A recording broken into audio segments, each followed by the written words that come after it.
Please remember at this time, you should avoid putting your face near to the mouth and nose of a casualty. This video will demonstrate the first aid for an injury to a casualty's bone, known as a fracture, or their muscle and/or joints, known as a sprain or strain. Let's start by looking at what to do if you suspect a casualty has a broken bone, fracture. Help the casualty by supporting the injured area, making sure the injury is kept still so that it doesn't become worse. Protect the injury with padding and try to move as little as possible. The injury will be very painful, and if the bone is broken, it could be unstable, so make sure the casualty keeps still. Use a sling or bandage to support the injury if the casualty allows you to do so. Always talk to the casualty and let them know what you're about to do. Check if it's okay with them for you to carry out any help before doing so.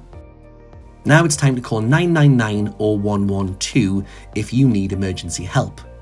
However, if the casualty is not in shock, then an injury like a broken arm can easily be taken to hospital in a car. You don't always need to call for an ambulance, but leg injuries should always be taken in an ambulance. Remember that a fracture can result in shock, so be ready to treat for shock if needed. Continually monitor the casualty until the ambulance arrives. Stay with them, offer plenty of reassurance, and keep them calm. If you suspect the casualty has a sprain or strain, help the casualty to sit down and support the injured limb. Raise the limb if you can, as this will help with any swelling. Cool the affected area with a cold compress, such as an ice pack or something similar like a bag of frozen peas. This will again help to reduce swelling at the site of the injury. Apply comfortable support to the injured area. You can use any item suitable to provide padding and support to the injury. Minimize movement of the injured area to prevent pain and further injury.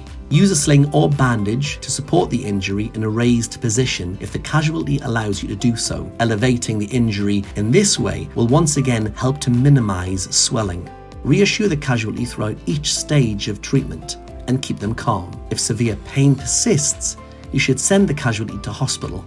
Remember, your casualty's condition could possibly get worse, and they could even become unresponsive. If this happens, then be prepared to use basic life support and start CPR.